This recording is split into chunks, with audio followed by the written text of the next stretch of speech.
Today marks the culmination of a remarkable journey, one that spans over 1,300 kilometers across Sri Lanka, powered by passion, purpose, and a deeply committed community of riders, sponsors, and supporters from around the world.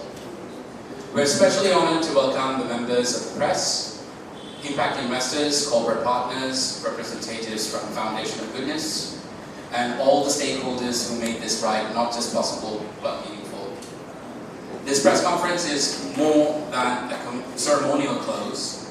It is a moment to reflect what we have collectively achieved and to recognize the people and partnerships that brought these initiatives to life.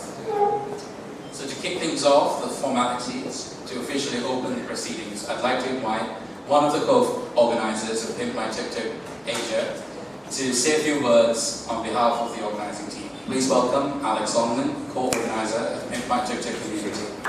Clearly I'm not as well prepared as he is, but we've all made it. We've got 300 metres to go. Hopefully we get those tuk-tuks back, but we haven't quite finished yet.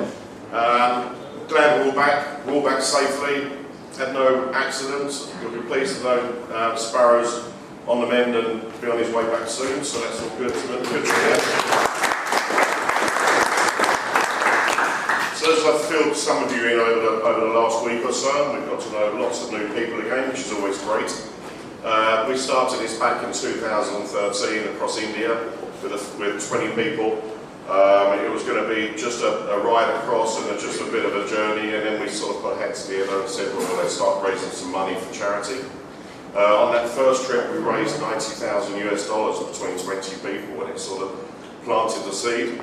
When we got to the Indian Ocean in Goa, we went in for a nice hotel at the end, and we're sitting in a swimming pool with some light refreshments, and everybody said we want to do this again. And stupidly I put my hand up and said, yeah, let's do it with Giri, and then managed to drag Paul in as well, and here we are today. So this is our third trip into Sri Lanka. 2015 was the first, and then we've been raising money since, and along with all of you, as you've seen, I may drive everybody mad with WhatsApp messages and pestering people and things.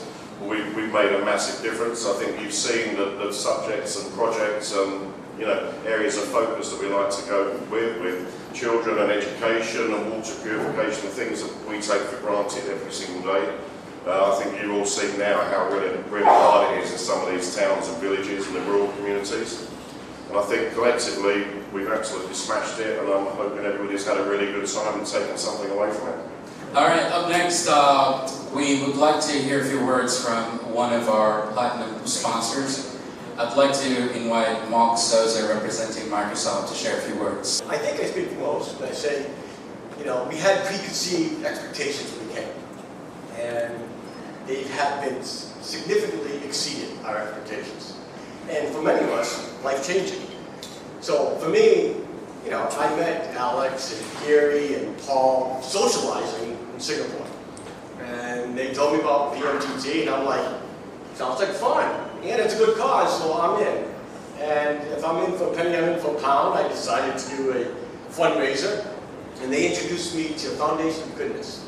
Wow, these guys are amazing, as we saw today.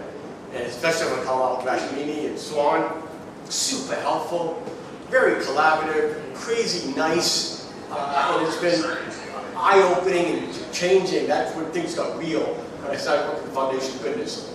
I came over in March, I got to see it for myself. That's when I really started getting excited, and we did our fundraiser, and that was successful as well. And then here we are, we did this trip, and I think the things that probably hit me most, and probably same for most of you, the people of Sri Lanka.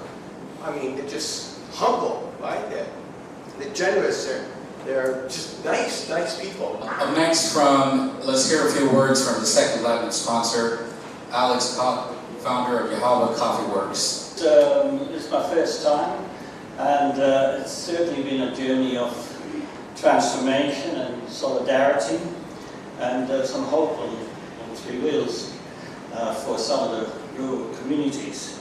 It all started with Paul Davies. He told Rob, my co-driver, so I'll call you my co-driver, said, come and join us on this journey.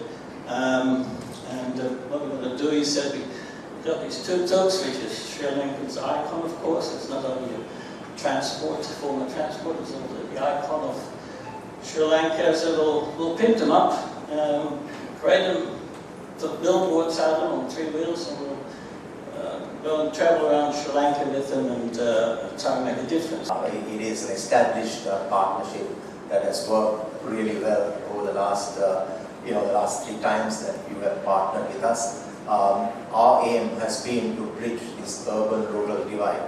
I'm not someone who holds back to say that Colombo is like one country and rest of the areas is like another. So we have tried everything possible to harness the rural talent that we have in abundance in the outstations. They're really clever, smart, a lot of potential, skillful, talented, and they don't have the wherewithal, the opportunity, the training, facilities, and the exposure that we in Colombo, in the cities get. So I've been always very, very concerned and curious about how to bridge this gap, and without waiting for governments to make this happen, we have taken that first step, and it's about 25 years now.